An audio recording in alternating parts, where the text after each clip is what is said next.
Bueno, como ustedes bien saben, nuestra preocupación siempre ha estado atender a las contingencias y tenemos una de las contingencias más importantes junto a las de seguridad y cómo la enfrentamos, dar certezas en materia económica y apoyo a las familias en un contexto donde después de un gasto expansivo fiscal tuvimos que tender a normalizar la situación económica producto de la inflación.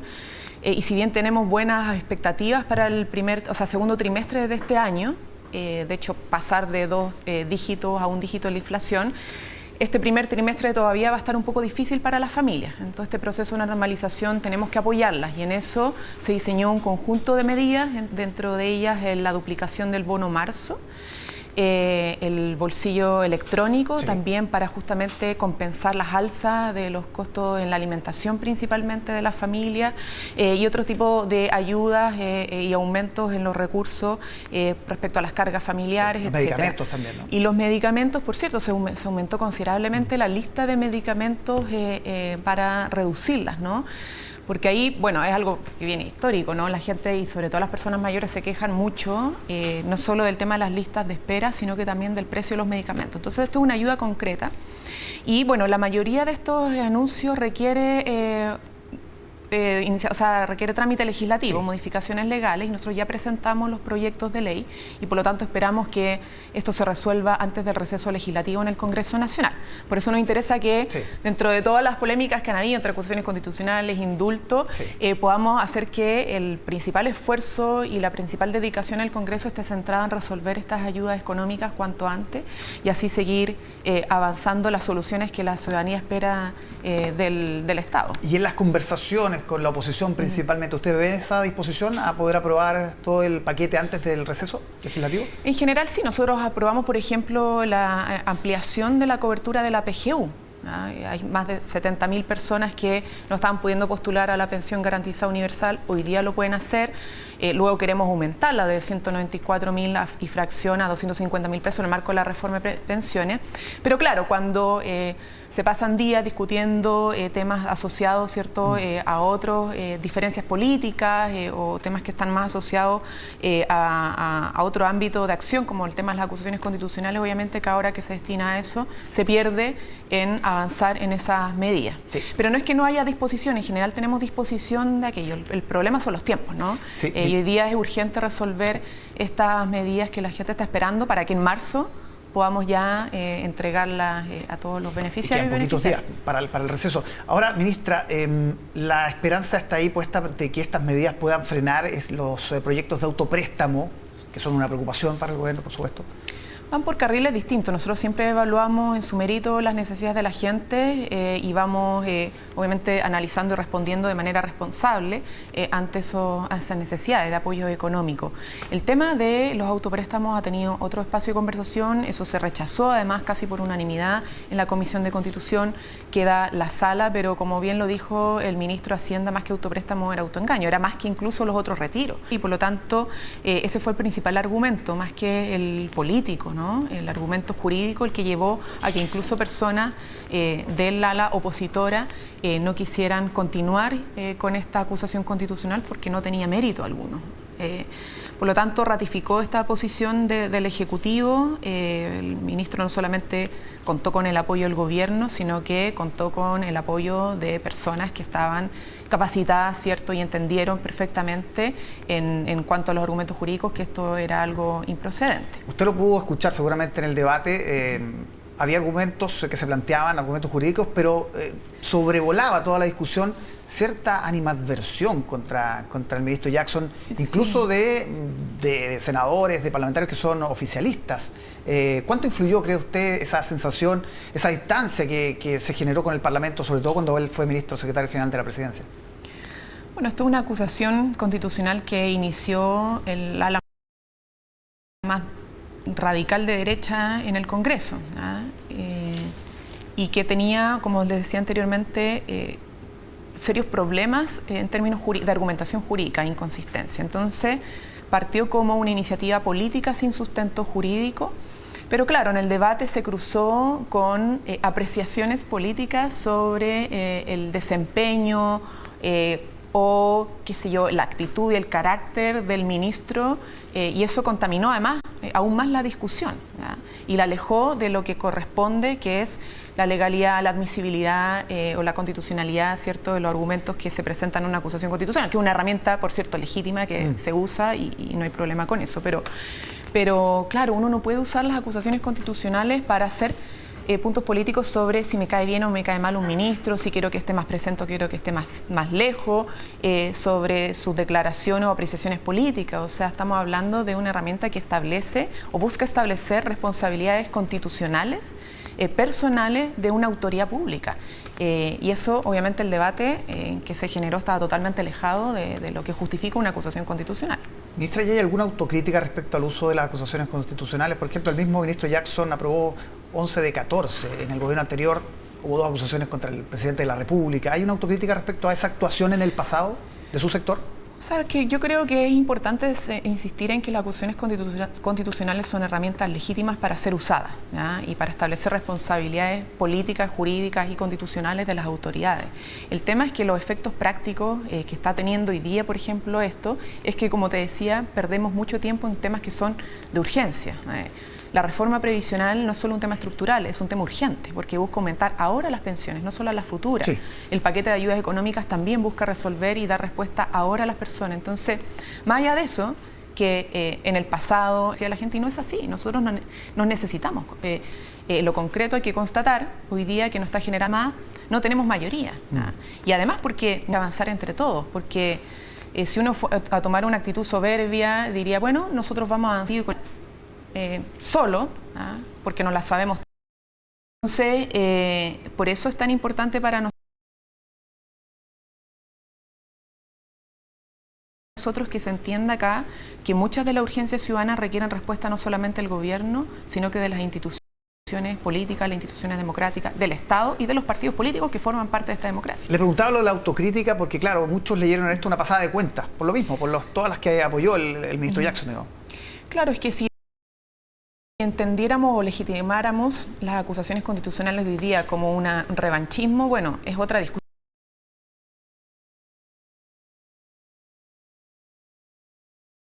Queremos que esa es la posición y no que son herramientas que están justificadas, bien argumentadas y bien sustentadas jurídicamente. ¿Serían revanchas legítimas?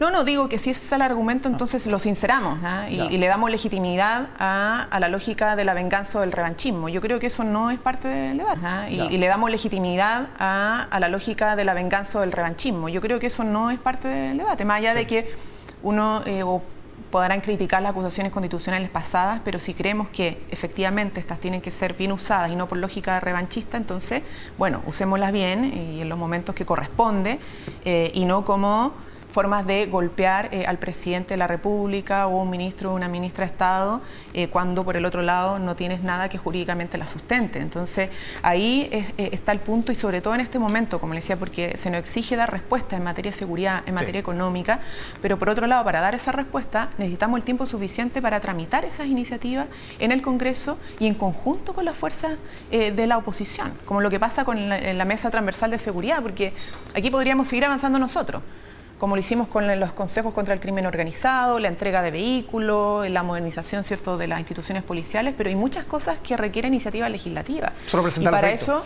necesitamos el tiempo, la dedicación y la voluntad también de la Ya le voy a preguntar por la mesa, ministra, pero, por ejemplo, la ministra Analía Uriarte decía que hubo un uso impropio en el pasado de estas acusaciones. Fueron impropias y fueron más bien políticas que jurídicas.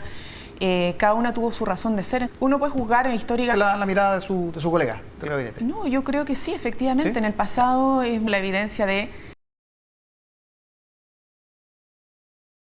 en su momento. ¿No comparte la mirada de su colega del gabinete? No, yo creo que sí, efectivamente. ¿Sí? En el pasado es muy probable. No todas fueron suficientemente justificadas. Y han habido muchas acusaciones constitucionales. Sería faltar a la verdad, ¿no? Pésima. Entonces, decir que hoy día nos pasa, y eso es una constatación, de que sería faltar a la verdad, ¿no? Último mes antes del receso legislativo, demasiado tiempo a cosas que no responden a las urgencias ciudadanas cuando tenemos una agenda legislativa contundente para poder enfrentar esas necesidades. ¿En algún minuto temieron que avanzara al Senado, donde el panorama podía ser más oscuro? Porque no es cualquier ministro, al ministro Jackson. Yo sé que todos los ministros son importantes, pero es muy cercano al presidente. Yo creo que es importante despejar esto. Todos nuestros ministros y ministras son importantes. Y en eso también quiero señalar que a la exministra Ríos no la vamos a dejar sola. Entonces, no porque hoy día ya no sea ministra, no la vamos a acompañar, de hecho todo lo contrario. ¿Con el mismo despliegue? Insisto, no la vamos a dejar sola y la vamos a acompañar en todo ese proceso. Más allá de que tenga su propia defensa, que es lo que corresponde, ¿no? Pero para nosotros todos los ministros, ministras, incluso los ex ministros y ministras, son importantes y requieren el apoyo del Ejecutivo. Entonces, más allá de las trayectorias, de cuánto nos conocimos algunas personas, miembros del gabinete, años atrás, ¿no? Por las trayectorias compartidas, eso no determina el nivel de apoyo no a un ministro o ministra de Estado. Bien. Ministra, la invito a ver lo que dijo hace algunos minutos el senador Osandón, aquí mismo, en ese mismo pupitre, a propósito, el senador Osandón, que es uno de los que se ha dicho, ha tratado de tender puentes, digamos, sobre todo en materia de seguridad. Esto decía hace algunos minutos aquí en Mesa Central. ¿Usted cree que nos sirve de algo tener de rodillas al presidente? Bueno, no podemos salir ni a comprar. Nuestro deber como políticos es ayudar a la gente a combatir la delincuencia, el narcotráfico, el crimen organizado. ¿Usted cree que nos sirve de algo tener de rodillas? Ahí está la declaración. ¿Usted cree que nos sirve tener al presidente de rodillas? ¿Qué le parece eso? Claramente nos sirve. Yo valoro que el senador Osandón sea de los que ha defendido la reincorporación de la oposición en la mesa transversal de la seguridad, ¿no? Porque es lo que decía anteriormente, o sea, nos necesitamos. Estamos en un momento político a nivel mundial de fuerte cuestionamiento a las instituciones democráticas. Hay una desconfianza generalizada en la capacidad de los estados de responder ante los problemas cotidianos de la gente. Y eso es lo que termina derivando en salidas autoritarias o que, como las instituciones democráticas no son capaces de responder, entonces acudimos a salidas autoritarias o a liderazgos autoritarios. Y eso es una preocupación que tenemos que tener no solamente como gobierno, sino que todas las fuerzas políticas que queremos respetar, defender y proteger las democracias, ¿cierto? Y las instituciones democráticas. Entonces, de nada sirve esto, como decía el senador, golpear y golpear al presidente cuando aquí hay una agenda y una voluntad explícita, no solamente en avanzar en transformaciones profundas para dar seguridad al país en materia de salud, en materia de pensiones, ¿cierto? En materia de seguridad ciudadana, sino que también responder a urgencias que se van presentando. Y en eso nosotros tenemos una amplitud de mira totalmente clara. El presidente siempre ha dicho, no basta con nuestra fuerza, no basta con la izquierda, tenemos que hablar con todas las fuerzas democráticas que están representadas en nuestro país y que entienden la importancia de que el Estado tenga una capacidad de respuesta cada vez más legitimada ante las necesidades de la gente. Entonces, ahora, yo también creo que no hay que ponerse catastrofista. A veces en el discurso decimos, aquí está el descalabro. La segunda parte de la frase. Claro, porque eso tampoco ayuda. Si estamos alimentando el miedo, la inseguridad, también generamos un espacio para hacer crecer posiciones que son más autoritarias. No estamos en el descalabro, o sea, estamos trabajando intensamente. Todos estos meses hemos estado, bueno, ya un poco menos de un año, en normalizar la situación del país. En eso hemos estado trabajando en materia económica, por eso las proyecciones para el segundo trimestre de este año, en viabilizar institucionalmente los conflictos que se nos producen en materia de seguridad. O sea, tenemos una ley contra el crimen organizado, consejo contra el crimen organizado, una mesa que esperamos que se retomen las conversaciones esta semana, ¿cierto?, en materia de seguridad. En fin, hemos estado apoyando a todas las personas que se vieron dañadas por el estallido, los locatarios, entregamos muchos recursos para poder recomponer relaciones, restablecer el orden. Estamos construyendo una política nacional de migraciones también, porque sabemos que es un problema. O sea, estamos llevando a una suerte de normalización. Pero ¿ese ha sido, usted diría, resumiendo, cuál es el gran logro del gobierno en estos 10 meses? Sí, yo creo que el esfuerzo principal lo hemos ido canalizando a través de normalizar, ¿no?, las ayudas económicas en el Chile Apoya, más este paquete de ayuda económica, busca normalizar la situación. Toda la agenda proinversión pronto vendrá de productividad, los viajes al extranjero para incentivar las inversiones, o sea, para poder reactivar la economía. En materia de seguridad, como te digo, o sea, hemos desplegado como nunca un aumento presupuestario para las policías, entrega de vehículos, los nuevos trajes, las capacidades hacia las policías para enfrentar el tema de la seguridad, tanto PDI como Carabineros, se ha desplegado en estos meses por parte de este gobierno. Entonces, lo mismo en la Araucanía, estamos logrando conducir un conflicto. Esperamos que esto tenga un buen desarrollo en estos años de gobierno a través de el plan Buen Vivir, que tiene distintas aristas. Entonces, obviamente que no, en menos de un año, no podemos resolver todos los temas, pero sí lo estamos canalizando, conduciendo para poder normalizar cada vez más la situación de nuestro país, al mismo tiempo que hacemos transformaciones profundas, porque nosotros tenemos una vocación transformadora. O sea, nadie nos podría perdonar que nuevamente un gobierno no sea capaz de resolver el drama de las pensiones en nuestro país. Entonces, y eso implica transformaciones profundas, ¿no? Por eso nuestro compromiso es que lo urgente no esté desconectado de lo transformador, y lo transformador también está asociado a lo urgente, ¿no? ¿Cómo vamos resolviendo en lo inmediato temas que son de fondo?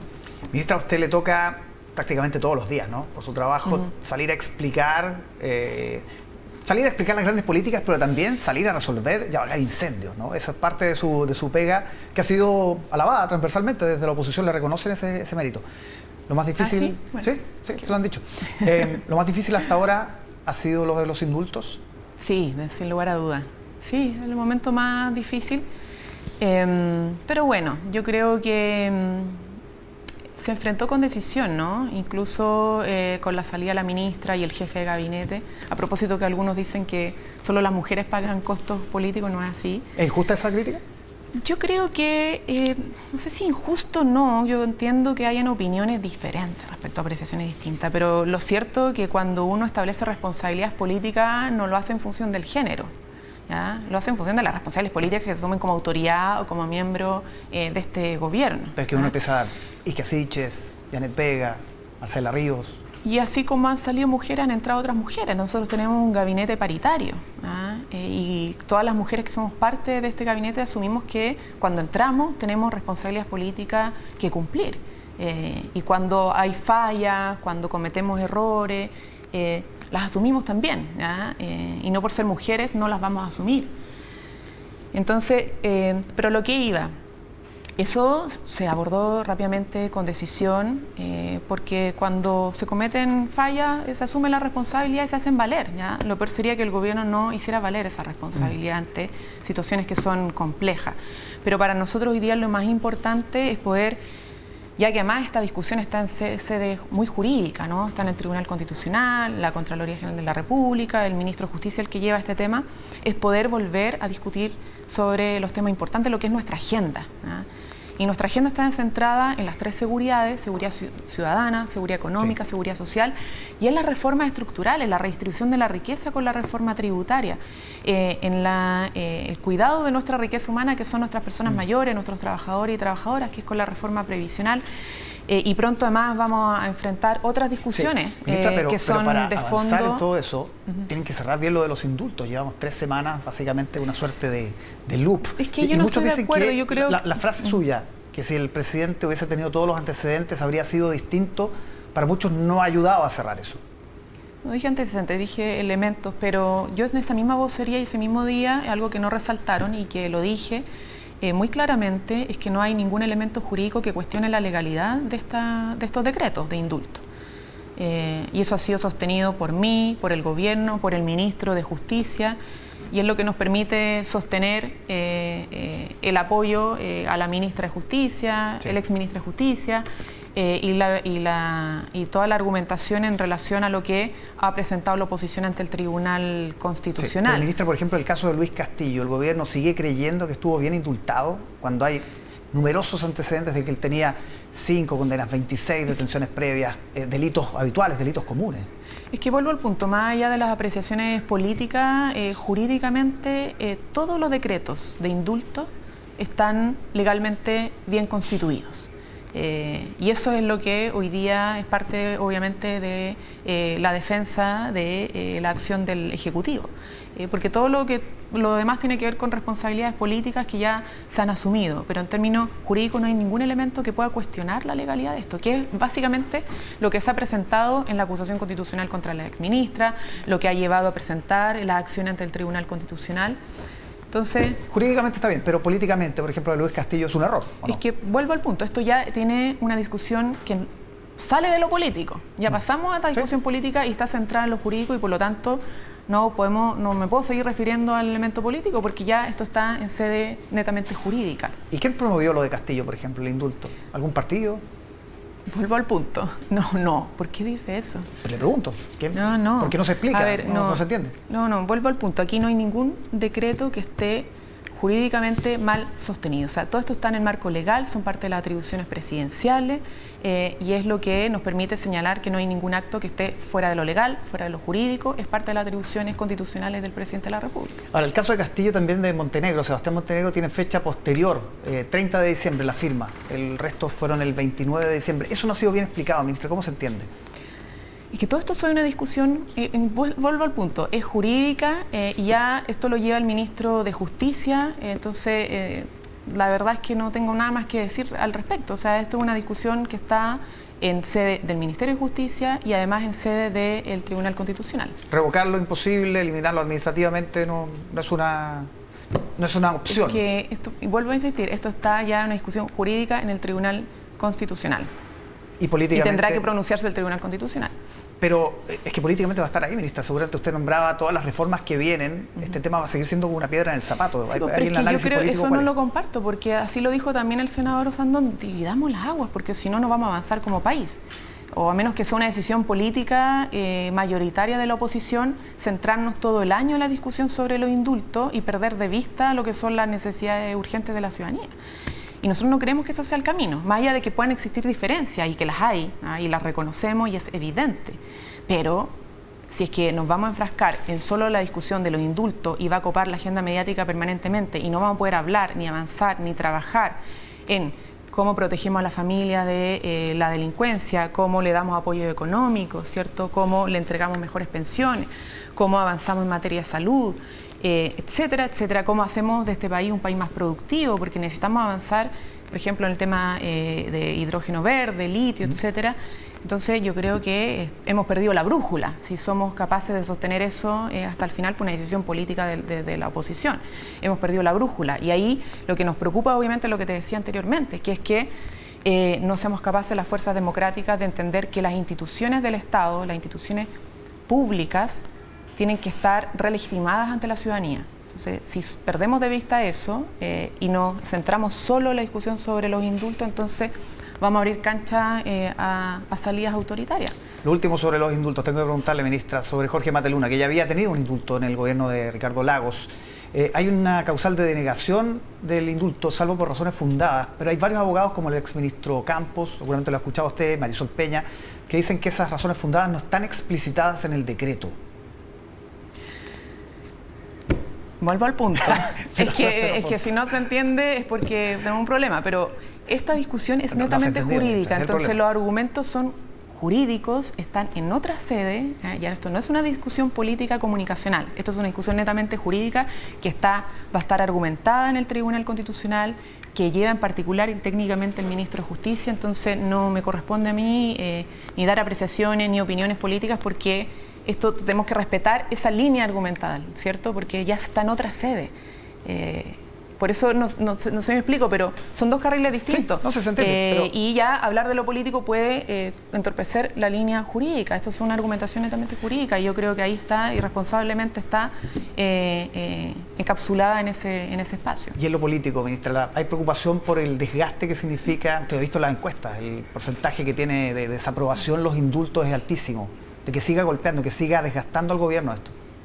Es que la única forma de... A ver, cuando se mediatizan el tema de los indultos, como nunca ha pasado en nuestro país, primera vez que pasa que se mediatiza tanto la discusión sobre los indultos, evidentemente no es una cuestión popular y nunca lo ha sido. En años anteriores, en gobiernos anteriores se ha indultado a criminales de lesa humanidad, o sea, personas que estaban presas en Punta Peuco por tortura, por en fin, secuestro, desapariciones, o antes también hubo indultos de personas que tenían prontuario. No voy a entrar a especificar los tipos de delitos que se cometieron, pero se indultaron personas que estaban en la cárcel no por un delito, sino que incluso varios delitos por distintas razones, sanitarias, humanitarias, etcétera. Pero lo cierto es que ningún gobierno cree que indultar es una medida popular. Entonces, cuando se mediatiza, esto lleva a la encuesta, efectivamente la respuesta lógica, y la entendemos, es que no hay apoyo, ¿no?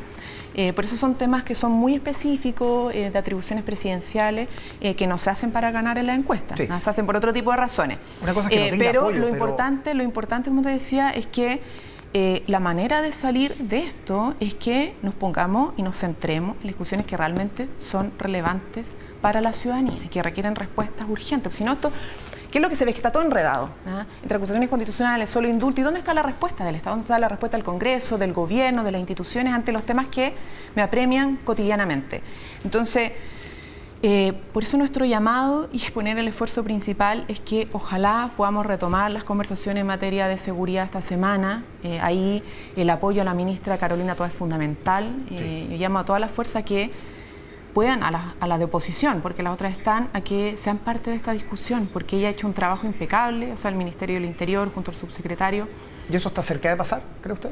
Nosotros somos optimistas y me sumo también al optimismo de la ministra Toá, que esperamos que, o sea, el acuerdo está a punto de salir. Pero nos faltan algunas voluntades específicas, sí. No así la del senador Santón, que ha dicho pero otras que esperamos que estén presentes en la mesa. Pudo haber salido sin los indultos, es lo que dicen desde la derecha, o que se hubiese anunciado después incluso. Es que son justificaciones, en el momento antes fueron los estados de excepción, o sea, si uno quiere buscar excusas para no ser parte de las soluciones, las va a encontrar, ¿no? Y en ese momento se encontró esta, pero avanzan por carriles distintos. Yo creo que al final va a pesar más el argumento que se ha presentado de tratar esto por carriles separados y poner en el centro las preocupaciones de la gente, o sea, porque al final estamos hipotecando la seguridad de las personas por no querer ser parte de la mesa de seguridad por razones de diferencia política. Vamos a hacer una pausa, ministra, pero todavía queda más conversación aquí en Mesa Central. Ya regresamos con más, no se vayan. Seguimos conversando con la ministra vocera de Gobierno, Camila Vallejo, a propósito también de una definición relevante que se tiene que dar, ministra, en los próximos días, no en el Gobierno, pero sí en sus partidos. Una o dos listas. ¿Cómo observan esa discusión desde La Moneda? ¿Qué sería lo más aconsejable desde el punto de vista de lo que se quiere lograr, además, para una nueva Constitución? Bueno, bien tú lo dices, ¿no?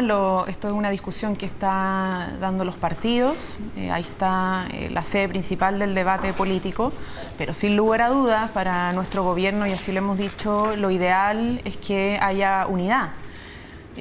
Unidad porque tiene que ver también con el proyecto, ¿no? Estamos juntos, estamos tratando de hacer además una como síntesis político-histórica de ambas coaliciones, que hemos tenido diferencias en el pasado, entre nosotros, etcétera, pero estamos juntos hoy día para asumir un desafío que es poder hacer este país un país más justo, más democrático, ¿cierto? Que resuelva problemas históricos, como te decía, de las pensiones, el tema de salud y otros más.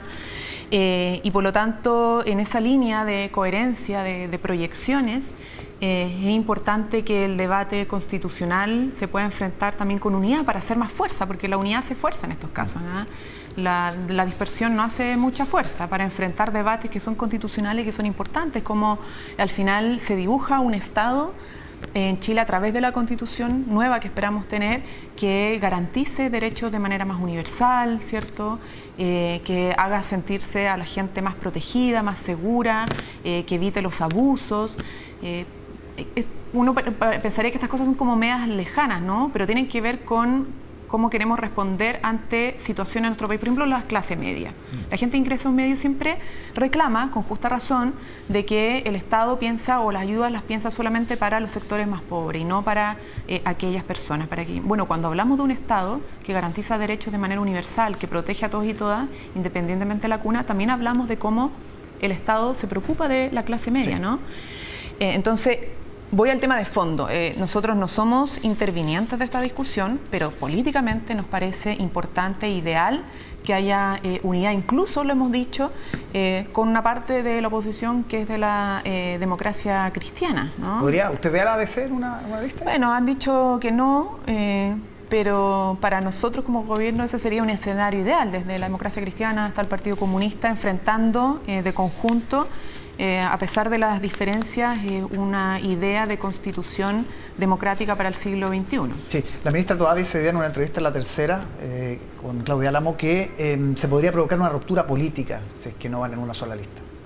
Bueno, estas son las cosas que hay que discutir, ¿no? Si hay apreciaciones distintas sobre ir en una lista, dos listas, se ponen sobre la mesa, ¿no? Si hay temas que tienen que ver con la representación de algunas fuerzas políticas del gobierno, bueno, que se explicite y se conversa, ¿no? Lo peor es no explicitar y resolver esos temas, y por eso es tan importante la discusión entre los partidos, y entender cómo vamos evolucionando como alianza de gobierno, porque para nosotros es muy importante las dos coaliciones. Y si hay miradas distintas, si hay posiciones distintas, si hay incomodidades, etcétera, bueno, que se resuelvan por el bien del país, porque al final el gobierno sin los partidos, la verdad es que también carece como de sustento político. Entonces, para nosotros es muy importante que ambas coaliciones refuercen su mirada común en el marco de ser alianza, porque cuando hablamos, independientemente que hay dos coaliciones, de una alianza de gobierno, hablamos de un proyecto país. Y eso se tiene que reflejar, ¿ya? Y si hay diferencias en eso, si hay obstáculos en eso, bueno, que se vayan enfrentando y que se vayan resolviendo, ¿no? Lo de Guido Girardi, esto de la lista del indulto, fue un golpe a esas conversaciones, siente que es definitivo. ¿Cómo recibió usted esa frase? Quiero creer que él mismo lo considera como un error y un despropósito, porque caer en ese tipo de caricaturas nos lleva a una situación muy compleja. Empezar a nombrar o ponerle apellido a las distintas listas para poder acusar a uno u otro es lo que la gente no quiere ver de la política, o sea, francamente. Entonces yo espero que la conversación no tenga que ver con epítetos o caricaturas sobre cómo nombramos una lista u otra, sino que sobre el fondo de qué se quiere lograr con la conformación de las listas, ¿no? Que francamente no es un tema solo electoral, ¿no? De rendimiento electoral, porque en definitiva electoralmente el rendimiento de listas por separado no es de lo mejor, ¿no? Sí. Pero si vamos al plano político, bueno, que se discuta el trasfondo de por qué queremos diferenciar un proyecto de otro. ¿Tenemos realmente diferencias políticas? Bueno, ¿cuáles serán, no?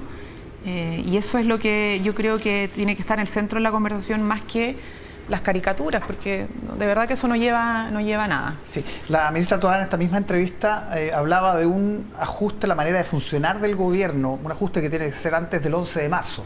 Y uno inmediatamente piensa en un ajuste de gabinete, sabiendo que el ministro Jackson, que si bien logra zafar de la acusación, para muchos queda bastante debilitado en esa materia. ¿Cómo se está viviendo al interior del gabinete esta posibilidad de un cambio antes del primer año de gobierno?